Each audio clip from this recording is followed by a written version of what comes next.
It's another edition of Time About the Movies, and today we're taking a look at the last weekend of September 1998, September 25th to be exact. We have 6 movies to look at today, so let's just go ahead and jump on into it. We'll start off with the biggest new release of the weekend, Robert De Niro and John Frankenheimer's Ronin.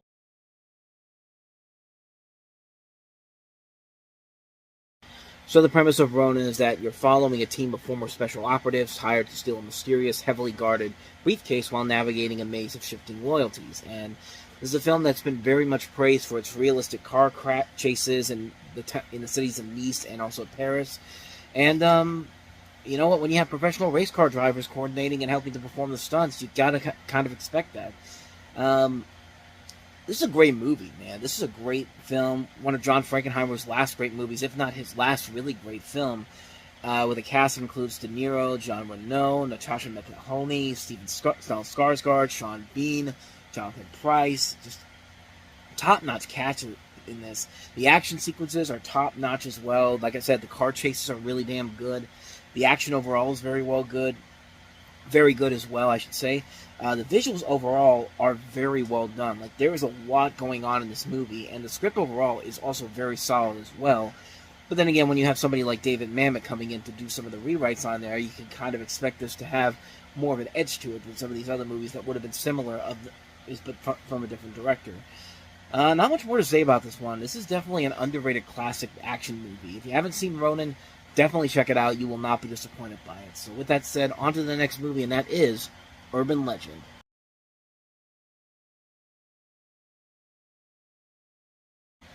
Basically, you have a series of murders on the campus of this private New England university, all of which appear to be modeled after popular urban legends, and you have a young cast of notable talents such as Jared Leto, Alicia Witt, Rebecca Gayheart, Tara Reid, Michael Rosenbaum, and also people like Robert Englund, Loretta Devine, John Neville, and Brad Dourif.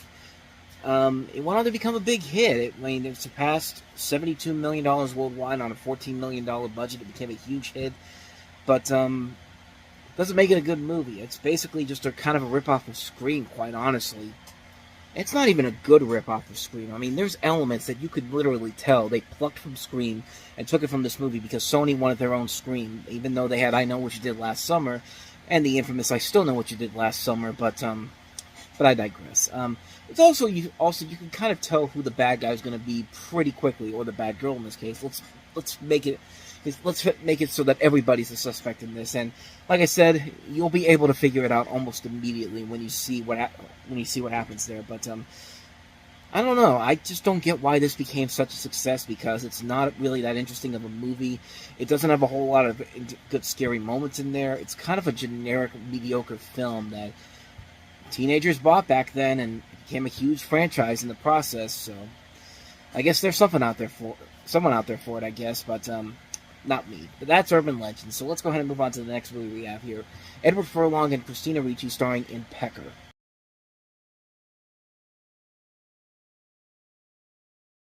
Insert obvious dick jokes here. This is actually John Waters' second attempt to try to make a mainstream movie. The first one was Cry Baby from 1990 with Johnny Depp, which was not the big success, but it did have a cult following. This one has about the same kind of cult following, especially with John Waters' movies. You have basically Edward Furlong plays this photographer who has the rise to fame and potential fortunes. He also has Christina Ricci, Lily Taylor, Mary Kate Place, Martha Plimpton, Brendan Sexton III, and Bess Armstrong among the cast. And it's a pretty good movie. It's a pretty solid film. Another movie that shows the power of what Christina Ricci's become at this point, because there were so many movies that she was in 1998, all good films that showcased her potential as a leading actress. And this is another one that really works. And Edward Furlong's kind of fun in this movie. I mean, he's not the best. It's not the best performance overall of him, but it's a very different role than what we're used to seeing from him. Nobody ever really talks about this performance besides from Edward Furlong. I mean, he was a really good actor for a number of years, even after Terminator 2. But like, this is probably his most notable film he did after Terminator 2, if I'm not mistaken. But it's a fun little movie. I mean, it's a fun movie. Even if you're not the biggest John Waters fan, you can still find a lot to really admire about the movie. It's very funny, very visually interesting to look at, and it has a lot of enjoyable moments to it. I highly recommend it. Pecker. So with that said, on to the next movie, and that is Clay Pigeons.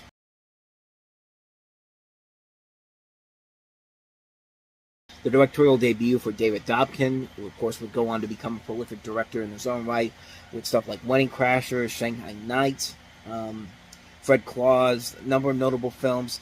You have Joaquin Phoenix playing Clay in this, who's a young man in a small town who witnesses his friend kill himself because of the ongoing affair that Clay was having with the man's wife, and feeling guilty, he now resists the widow when she presses him to continue with their sexual affairs, and Clay befriends a troubling serial killer as well. I've never seen the movie. I know this director, David Dobkin, has made some pretty good stuff over the years, some not so good stuff too, but I've never got around to see this movie. It's one I've heard about for the longest time. I just never really got around to watching it. The reviews for it have not been the best. They're not the worst, but they're kind of right in the middle. They're like at 61, I think, on Rotten Tomatoes, which, as you know, I don't usually like to use that as a reference point. But I digress. I mean, it could be good. It could be something interesting. It's produced by Tony and Ridley Scott. It was actually a film that was developed under them, and of course, their Scott Free Productions is on there as well. And that's really all I know about this movie. I haven't seen it, so I can't really say if it's any good or not, but it came out this weekend. That's Clay Pigeons. So on to the next movie, and I swear when I saw this, I thought this was the exact same movie, but it's not. It's Dennis Leary in Monument Avenue.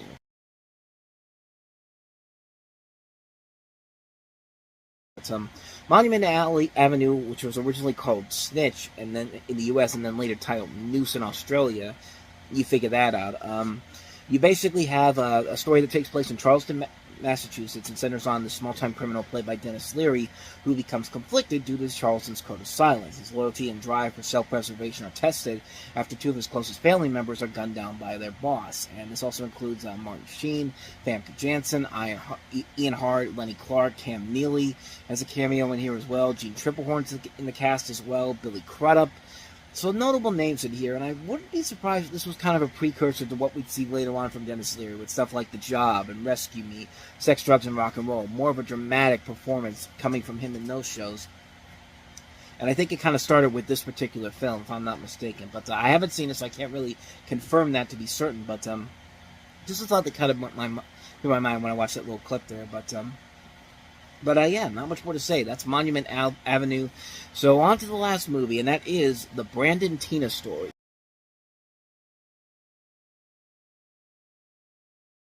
Another one of those movies that's very much ahead of its time, I would think. This is a documentary about Brandon Teena, who was a transgender man who was murdered along with two others in 1993 in rural Nebraska. And the story is told through interviews with people who knew Brandon, recorded interrogations and trial transcripts, and photographs and file film footage. And supposedly this was the inspiration for the movie Boys Don't Cry with Hilary Swank, in which she won an Oscar for that one.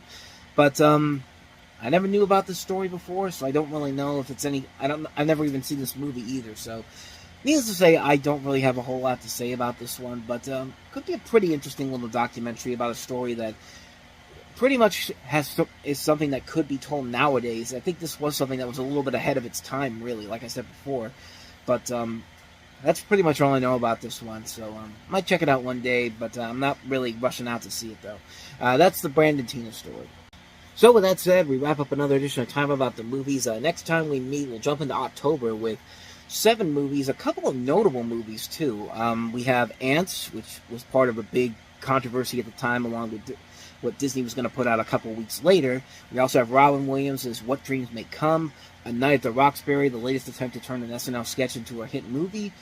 We have Strangeland, The Imposters, Bicycle Thieves, and Hit Me. So 7 movies to look at next time around, and we will look at those next time. But until then, thank you very much for watching, and if you want to see more videos like this, please hit the playlist on the next page, check out the previous episode. Also, don't forget to hit the like and subscribe button if you want to see more videos like this on this channel. So with that said, I am off. I will see you next time, and until then, as always, take care.